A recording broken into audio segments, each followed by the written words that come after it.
Good morning, everyone. This is Breaking Brian back with another Last of Us review. I was a little late with this one because I was in Texas. I had a great time with my best friend. So, yeah, what can I say? Well, I enjoyed this episode. It was slow.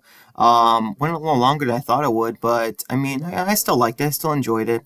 So, anyways, the beginning of the episode starts out with Joel talking to someone, and I was a little surprised at first, but then I immediately knew, hey, two boys, young, it's Joel and Tommy when they were kids, kind of thing. It's 1983. And, Tommy's scared because he's going to get in trouble with their dad. And Joel says that he won't get in trouble with him, that he won't hit him, whatever. He'll protect him, all that stuff. Big bro moment, which was nice. And yeah, we see their dad come in and he's a sheriff and all that. He's coming home for a little bit. And anyways, he sits down with Joel and they're talking and he mentions how he does know what happened. Joel tries to cover for Tommy about some weed stuff, but I guess John here, let's call him John, says that he kind of knows what happened and that it was, Tommy that was trying to buy weed and stuff. And Joel, tells his father he's not going to hit Tommy, kind of thing. And he gives him a beer because he sits down and talks with him and, kind of mentions to Joel how he is being a parent. He mentions how he's not the best. He mentions his own father. And, he mentions that, his father really abused him, broke his jaw, and he doesn't want to be like that. And he's really trying his best. And he knows he's, not perfect, which is kind of interesting. I thought he would be a piece of trash father kind of thing, but no, they actually make him more relatable. And he mentions to Joel, when it's your turn, you'll do the best for your kids, but you'll still feel like you're doing a terrible job, which is pretty good foreshadowing, and all that. So yeah, anyways, he leaves right after and giving, Joel that advice. And afterwards, we get the intro and, the Last of Us intro. It's a good old Last of Us intro. So after the intro, we see Seth in his bar in Jacksonville. I thought this might be happening at the same time while this stuff is happening in Seattle, but no, it's still a flashback. And this is after Ellie and Joel, lived in the season 1 finale. And Joel comes back. He's trading with Seth. He actually gives him some Legos, the all-time GOAT of toys. Let's be honest, Legos are the king. And yeah, this was really cool. I like this. Seth actually takes the bag, and he mentions that his grandchildren are going to love it. He was very surprised that Joel was able to find some. And yeah, they're just having a trade. I'm also surprised Seth actually has grandchildren. I wonder who, does he have a daughter who had kids or a son? Kind of interested in that. They really expand on Seth more as a character. Anyways, he mentions to Joel that Joel needs the supplies for tomorrow, and Seth is going to try his best. He also says vanilla or chocolate. I thought it might be a type of alcohol or something, but no, it's actually a cake. So yeah, that's going to happen. And Joel even asked for one more thing from Seth, but he has a lot of it. So we see that Joel is trying to wake up Ellie, but she's not there. She's gone. Luckily. I guess she's at work, And Joel actually uses a bone. I'm not sure if it's a buffalo bone or sheep bone. I'm guessing it's a big bone. So he's starting sawing it, and he's even he's cutting it down to size, and he's even he's refixing a guitar, rebuilding it from scratch kind of thing. Not completely making one, but rebuilding a guitar, even using a special drill to draw a moth. So we get to see how Ellie had the moth on her guitar. Kind of thing. And yeah, unfortunately, we see that Tommy and Ellie come back, and she burned her hand on a stove, kind of thing. And yeah, Joel was just asking, well, why'd you do that with a fire? Why'd you put your hand in fire to see how hot it is, kind of thing? Because at this point, she's 15, so it's kind of crazy. But Ellie kind of mentions that she just wanted to wear short sleeves. I didn't get this at first, but yeah, she burned her bite, kind of thing. And, it's a cover-up kind of thing, and Joel hugs her. And then, we see more moths. Ellie had a thing for moths, which is kind of interesting. I guess it's kind of the fireflies. Anyways, Joel is in the kitchen. Ellie comes to see him, and then he's kind of upset because we see that on the cake, which is Ellie's cake, it actually says Eli, so Seth misspelled it. And, it's kind of actually kind of funny. Yeah, I'm no expert, but I think a cake would be harder to get, in Apocalypse and Legos. So yeah, when Joel was getting a knife, Ellie was already wolfing it down, which was really funny. I must admit, this part was really funny, and it was kind of like Game Ellie. So Joel tells her to close her eyes, and he's got another surprise for her, and then he shows her a guitar, And, like, I admit the writing between them is good. Even though I don't think Bella Ramsey and Pedro Pascal have the right chemistry for video game Joel and Ellie, I do think that the writing for them is mostly good. Like, you know what I mean? It does feel like the game. So Joel is singing the song, If I Were to Lose You, kind of like how Ellie did in a couple episodes back. And yeah, Joel is singing it. He's a little out of practice, but he does it. And, Ellie is just like, kind of like, oh, that didn't suck. So, anyways, in the woods, we see another flashback. They mentioned that another year has passed by and that Ellie is actually 16, which is kind of crazy. And Ellie is trying to guess like what Joel got her as a present, and she even says a loader of kittens, which, yeah, that actually would have been great. Seeing kittens in The Last of Us, I mean, yeah, that'd be nice. Kittens are the best. Um, so, anyways, Ellie is, they're talking. She wants to go on patrol. She's 16 now, just like Jesse was when he went out first patrol. Joel says he'll think about it, but she needs to, be patient, kind of thing. She also says, like, don't worry, I'm not interested in Seth, that kind of thing. Joel thought she might have been. And then Ellie sees a dinosaur and she freaks out. She climbs on top of it, just like in the game. And, she shouts, all that stuff. And then she mentions she sees the museum. And then afterwards, we see this pretty cool hallway. It's very shiny, sparkly, like stars, which was pretty cool. I like that. My only complaint was like I feel like this whole planetarium scene, like building section, was a little bit too short. It seemed like it was a little bit cut. Definitely felt like it could have been longer. So she comes across this, diorama display for the planets, rotating around the sun, and Joel greased it up the gears for her, which was nice. And Ellie actually sees something else. She sees something very surprising. She sees the space pod for the Apollo 15 back in the 1970s. Yeah, I'm pretty sure he said this 1971. Anyways, so yeah, Ellie looks in, and it's actually kind of crazy that it opens up, like there's no lock and all that.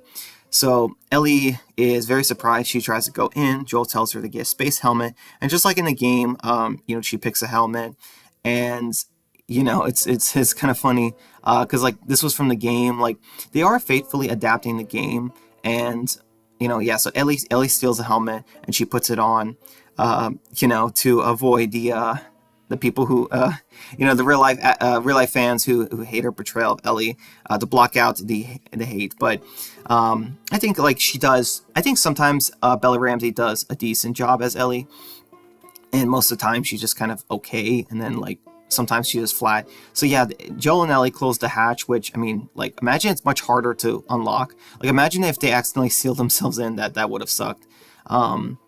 Yeah, that would have been crazy. So yeah, Ellie is just trying to have some fun inside, playing with the buttons, and then Joel gives her the tape. I'm not sure how he found it. Even in the game, they don't really explain it. So Ellie puts it in, and just like in the game, it's like a very different show because Ellie imagines that she closes her eyes and pretends that, hey, the rocket is going fast into space. She pretends that, and it's pretty accurate. It kind of feels like a different show. Just based on special effects. So they did just like the game, which was kind of crazy. I mean, I liked it. I liked it personally. Even though like nothing is happening, Ellie is not really moving that much. But yeah, Joel's happy. She's happy. She's having a great time. And afterwards, after they leave, Ellie begins seeing some fireflies on the side of a tree. Kind of think this part was unnecessary, pointless. I think they should have showed some dead bodies or something of infected. I just think that whole thing didn't really make a whole lot of sense. Because like, oh yeah, I'm seeing some fireflies, so I'm thinking of fireflies, and then I'm thinking of Joel lied to me. A little bit pointless, you know what I mean?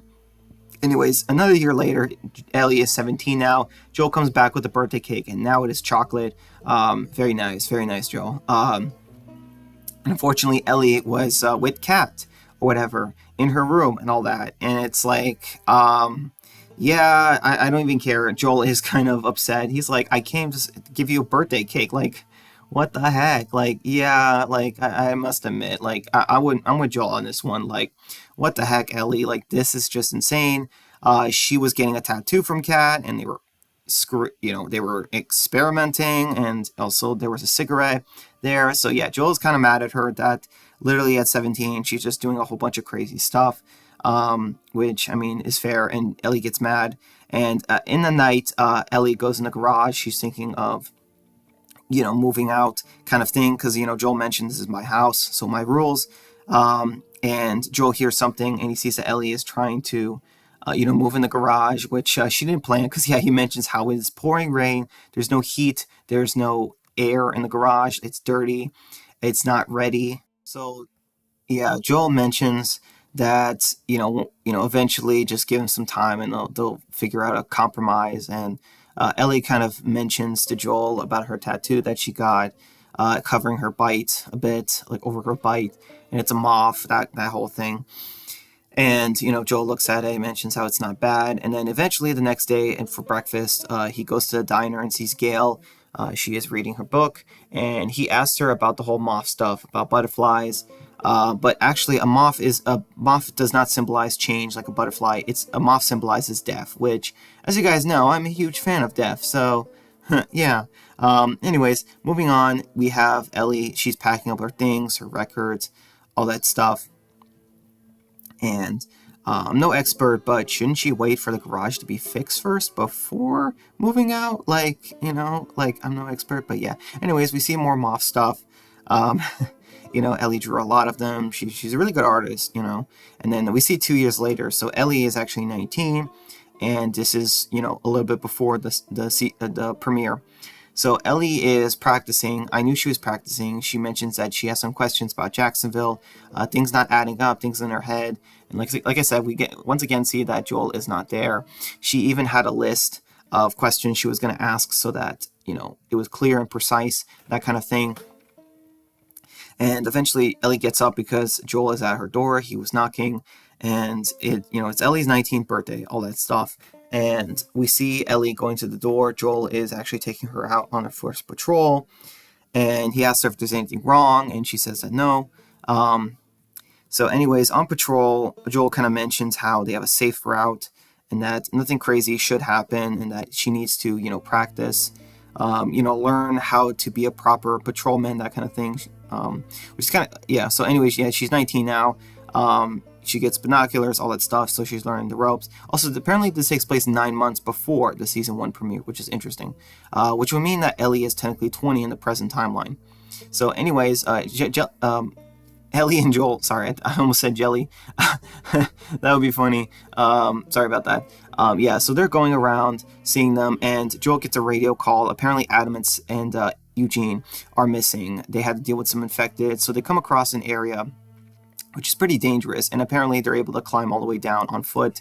Not sure how they did that. That's kind of crazy. Pretty dangerous. More dangerous than infected, in my opinion, because they could have fallen to the depths.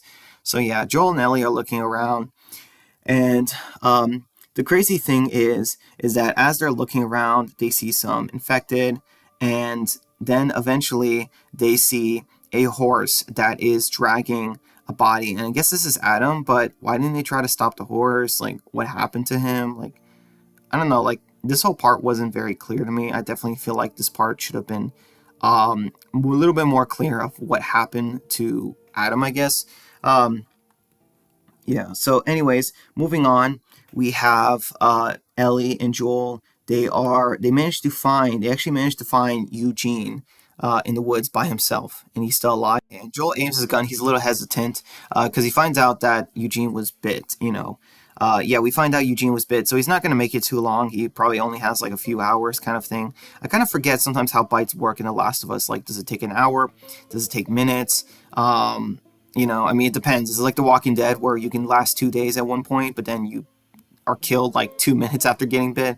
It's very unclear. Also, he tried to aim his gun at Joel when Joel aimed his gun at him, and Joel's just like, "You're empty." And it's like, I don't get why. Like, one thing real quick, none of them should have been. Ellie and Joel shouldn't have been aiming their guns at him. There should have been like a part where he aims the gun at them and Joel has his gun down and he's like, "Dude, you're empty." Like, that would have been a funny joke, more than this one. So Ellie kind of, I thought maybe she was trying to see if Eugene was immune, but she tells Joel that, hey, let's let him see Gail. He's got a few hours left, maybe. We have some time. And Joel promises, he won't kill Eugene before, she comes back with the horses. Because he kind of begs them, if he can see Gail one last time, say goodbye at the gate, which he kind of mentions that it's doable, but not the rule, I guess. I don't know. That part is kind of weird. So they are going more in the forest. Not sure why they're doing that, because Also, I guess they don't. Also, they don't have walkies. Wait, yeah. See, Joel has a walkie, but for some reason they can't. Like he can't radio Jacksonville to tell them, hey, bring Gail on. Like that is one thing you could do. Even if he can't see his wife again, he could at least hear her voice. I don't know. That part, I was kind of infuriated by that part. It didn't make sense. So yeah, Joel and him they go to a view by the lake. And I immediately knew what was going on. I knew he was gonna pull a the Grove moment, look at the bunny, kind of thing, from Mice and Men. I knew that Joel was gonna kill him, and Eugene kind of begs Joel, not to kill him. He wants to see Gail one last time, and it's not just for her; it's for him. He mentions how he's scared of dying, and it's like once again, it's like this is kind of infuriated me too. It's like Joel, at least take his glasses and at least pass your last words. Like at least write down some words or something. Um, you know what I mean? Because like I admit, like yeah, Eugene is going to die. There's nothing you can do to save him. But if he's gonna die, like you could literally wait until he starts twitching or something. Like I don't understand why people do this in zombie stories. So yeah, Joel. Actually, we don't even hear the shot. Joel shoots Eugene off screen, and we see the birds fly from the noise effect. And we see that Ellie has come back, and she's shocked. She's with the horses, and I always wonder why they have those mats on the horses, because I don't think they do anything per se, but I guess like we're gonna see later what's the purpose of it, and then we actually see that they are bringing Eugene's body back to Jacksonville, but not Adams for some reason. I don't really know. That part confused me. Also, I think that they shouldn't have showed them dragging Eugene's body on the side, because in episode 2 when we see Joel's body being dragged, it's like horizontally done, and they show it a second time. So yeah, I don't know. I think they should have not showed Eugene's body until this part where we get to see it. You guys know what I'm saying? Like I think they should have paralleled more. They're trying to parallel the Joel thing in episode 2 at the end. So I definitely think that they shouldn't have done it from the side as well, and like 5 seconds prior. So we see Gail, and I'll admit I was kind of sad about this. Like this was kind of heartbreaking, just the body there, and Gail looks, and yeah, Eugene is dead, and Gail is very sad about it. I'll admit her acting here was very good. You know, and she's upset. Joel lies and says that he killed himself so he wouldn't turn, kind of thing, and that he wanted to see her and he loved her. But Ellie calls out Joel, mentioning that there was time to say goodbye. You shot him in the head, and you kind of murdered him. And Gail is upset with Joel, slaps him, tells him to get away. And yeah, this part was kind of crazy. Ellie even mentions that you swore, but not about the Eugene stuff. That was a promise. She's talking about when he lied to her about the Fireflies years ago, about being immune. Like there's more people with the immunity in them, that kind of thing. Because Ellie pieces together that once again Joel is lying again. She knew Joel was lying about this, and then she compares it to years ago, and that's all she needed to piece together. Not sure how I feel about this. I think it's doable. Then Salt Lake City, all that stuff. But yeah. So anyways, we see 9 months later, so it is Christmas time, and we see RJ here with Tommy. Yeah. So we see that they're watching dancing. The adults are drinking. And it's kind of funny how they call Joel Uncle Grumpy, kind of thing, which is kind of crazy. I definitely think that we needed more scenes with Joel and his nephew, because unlike Ellie, that is his blood relative besides Tommy. So yeah, so Maria kind of apologizes and mentions that Joel was a refugee, but that he's family, like all that stuff. And she mentions that she really cares for him a lot in the community. And we see them watching the drama happen. Dina apologizes to Seth for kissing Ellie in front of kids in the church and family, and then Joel pushes him down for calling Ellie and Dina that word. And like in the premiere, Ellie gets mad at Joel, telling him that she doesn't need his help, and that he calls the scene, all that stuff. Which yeah. I'm surprised Joel was even able to hear that. So yeah, Joel walks out, just like we saw in the premiere, but it's from his perspective in this way, not from Ellie's. And Joel is just kind of fidgeting with his guitar at the porch. And he's just waiting, and then we see Ellie staring at him like a serial killer. I'm kidding. No, we see Ellie. She walks away, but then after a while, after like about 10 seconds, she actually comes back. This was actually at the end of the second game, and we actually get to see it sooner, which is interesting. Also, this is Pedro Pascal's last episode for filming. This was his full-on goodbye episode. Ellie asked him what he's drinking, and apparently, yeah, Joel's drinking coffee at night, Yeah, which is kind of crazy. A cool connection, because obviously we know Joel cares about coffee. And Ellie asks Joel about the whole Fireflies thing. She mentions how, I've been feeling it ever since. You lied to me back then. You lied to Gale, but not just that. You lied to me about the Fireflies. I'm the only person who's immune. And she mentions, you got to tell me the truth. No, don't lie to me anymore. And Joel, Pedro Pascal's acting was great, because the way Joel comes out and says, "Yes, I killed Marlene. I killed the Fireflies. The cure would have killed you. The cure would have killed you. All that stuff." And Ellie is just full on confirmed here. Unlike in the game where she 100% knew it, but still was shocked to hear it from Joel. So yeah, she kind of mentions that Joel is selfish, that he stole the cure. He valued her life more than humanity's, not even giving her the choice, which I understand. It is kind of like hard to debate. It was very selfish and messed up that Joel did that, but it's one of those things.